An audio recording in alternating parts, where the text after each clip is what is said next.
एक बालिका थी, उसका नाम था सावित्री। उसके पिता का नाम पन्नालाल था। वे गांव के विद्यालय में अध्यापक थे। वे सावित्री को बहुत प्यार करते थे। वे बहुत अच्छी तरह से उसका पालन पोषण कर रहे थे। उनकी इच्छा थी कि सावित्री पढ़ लिखकर एक बड़ी अफसर बन जाए। वे यह भी चाहते कि उनकी बेटी वीर और साहसी भी हो।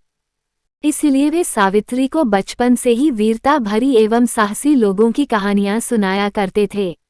एक रात की बात है, पन्नालाल के घर में 4 डाकू घुस आए। उनके पास बंदूकें थीं। वे मकान की छत पर चढ़ गए। 2 अंदर जाकर रुपये पैसे गहने आदि खोजने लगे। सावित्री उस समय गहरी नींद में सोई थी। खटपट की आवाज से उसकी नींद खुल गई। उसने देखा कि घर में डाकू घुस आए हैं। वह चुपचाप चारपाई से उठी। दबे पांव जाकर उसने एक डाकू को पीछे से पकड़ लिया। वह डाकुओं का सरदार था। सावित्री ने जोर से शोर मचाया।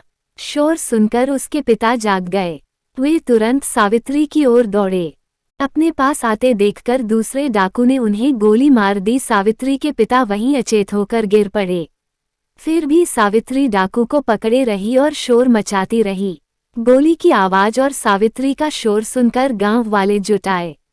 छत पर चढ़े डाकू उन्हें डराने के लिए दनादन गोलियां दागने लगे। सरदार ने सावित्री की पकड़ से छूटने के लिए बहुत हाथ पांव मारे, लेकिन उसकी सारी कोशिश बेकार गई। अपने सरदार को छुड़ाने के लिए एक डाकू ने सावित्री पर भी गोली चला दी। गोली लगने पर भी जब उसने सरदार को नहीं छोड़ा, तब डाकुओं ने सावित्री को निशाना बनाकर ताबड़तोड़ गोलियां बरसानी प्रारंभ कर दी। इस गोलीबारी में सरदार को भी कुछ गोलियां लगी। इससे सरदार लहूलुहान होकर गिर पड़ा। अब तक गांव के लोग भी अपने अपने हथियार लेकर आ गए थे। अपने आप को चारों तरफ घिरा देखकर डाकू छत से कूदकर भाग खड़े हुए।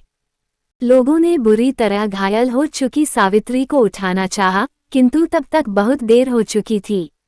सावित्री के प्राण पखेरु उड़ चुके थे। सावित्री ने अपने प्राण दे दिए, किंतु अंत तक अपना साहस नहीं छोड़ा। उस समय सावित्री की उम्र केवल 15 वर्ष थी। सन 1979 में वीर बालिका सावित्री को भारत सरकार द्वारा मरणोपरांत वीरता पुरस्कार प्रदान किया गया। सरकार प्रतिवर्ष ऐसे बच्चों को पुरस्कार प्रदान करती है।